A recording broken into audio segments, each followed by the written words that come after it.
Hey there, folks. Gather around because do I have a tale for you? It's a little story about love, loss, and catnip. Yeah, you heard that right. Strap in because this ride through the garden of petty revenge takes a turn that's wilder than a cat on a catnip binge. So there I was, at the tail end of a relationship that had seen better days. My partner and I were splitting up, and since he owned the place we shared, I was the one packing up my life and moving out. But here's the thing. During our time together, I had poured my heart, soul, and not to mention a hefty chunk of change into creating these beautiful garden beds that wrapped around the house like a green embrace. And the crown jewels of my horticultural achievement? A collection of expensive, carefully selected flowers. Now, as I was planning my exit, I made it clear to my soon-to-be ex that I intended to take my floral treasures with me. To my surprise, he agreed. But little did he know, I had a plan brewing in my mind. A plan fueled by the leftover spite simmering from our not-so-amicable split. On a seemingly innocent trip to the garden centre to pick up large pots for my flowers, fate, or perhaps the gods of petty revenge, guided me towards a rack of catnip seeds. Now, my knowledge about catnip was pretty much limited to its reputation as a feline's delight and its notoriously fickle nature when it comes to growing.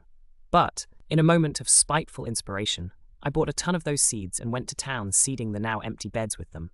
My thinking was, at best, a few plants would sprout, attract the neighborhood cats, and be a minor annoyance for my ex. A fitting if small parting gift. Fast forward to recently. Life moved on, and so did I, barely giving a second thought to my botanical act of rebellion. That is until a twist of fate brought me back to the neighborhood for a meeting with a new client. And what do I see? My ex's house up for sale, and the yard? It was practically a cat convention. Curiosity got the better of me, and I inquired about the feline infestation. What I learned left me floored.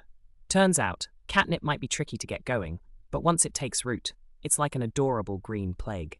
It had not only thrived, but taken over, turning the yard into the unofficial catnip capital of the neighborhood.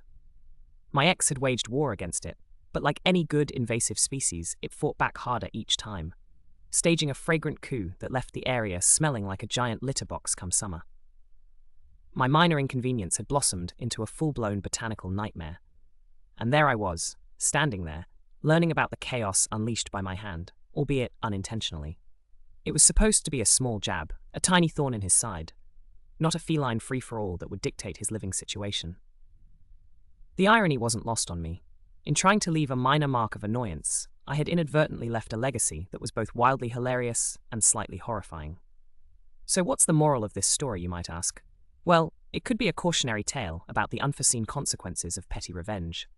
Or perhaps it's a reminder that nature, much like a scorned ex, has a way of coming back tenfold. But if there's one thing to take away, it's this. Never underestimate the power of catnip. And as for me, I've learned to channel my energies into less invasive forms of closure. But every now and then, when I catch a whiff of catnip on the breeze, I can't help but chuckle at the wild, unexpected journey one tiny seed can spark. Ah, life. It's always ready to surprise you, often in the most perplexing ways.